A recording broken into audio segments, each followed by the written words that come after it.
Halo teman-teman, baik lagi bersama saya Franz Kevin Sebastian Siagian dengan NIM R062. Jadi pada pertemuan kali ini saya ingin memaparkan tugas saya yaitu pada mata kuliah Mekatronika dan Robotika, khususnya pada materi N-Effectors Manipulators. Bisa saya mulai saja di sini.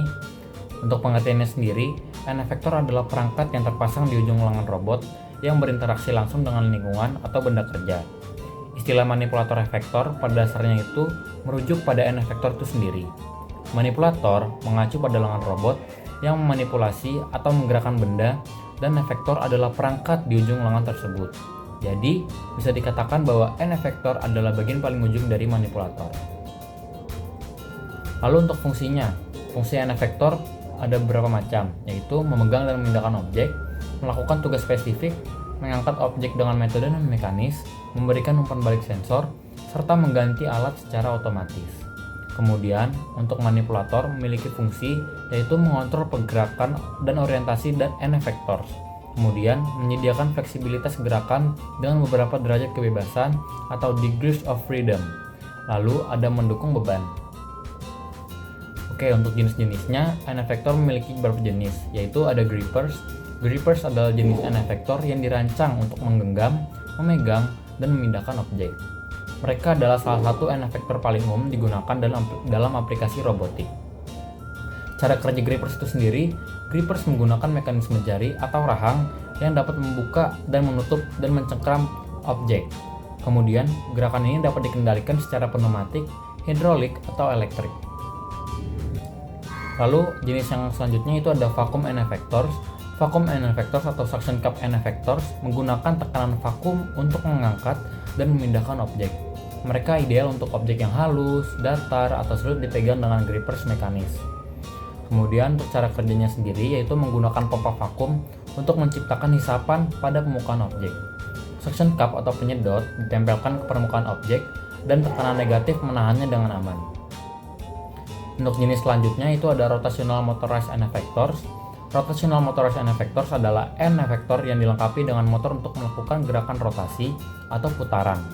Mereka digunakan ketika membutuhkan orientasi atau pemutaran objek. Untuk cara kerjanya sendiri itu dilengkapi dengan motor listrik yang memungkinkan N-Effector berputar pada sumbu tertentu. Kemudian, gerakan rotasi dapat dikontrol secara presisi untuk menyesuaikan orientasi objek. Untuk perbandingan singkatnya bisa kita lihat saja di sini.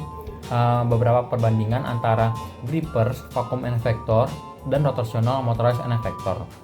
Cara kerjanya, gripper menggenggam objek dengan jari atau rahang, kemudian untuk vacuum N-Effector menggunakan hisapan atau vakum. Kemudian untuk rotational motorized N-Effector memutar objek dengan motor listrik. Mungkin kita bahas saja untuk pengaplikasiannya.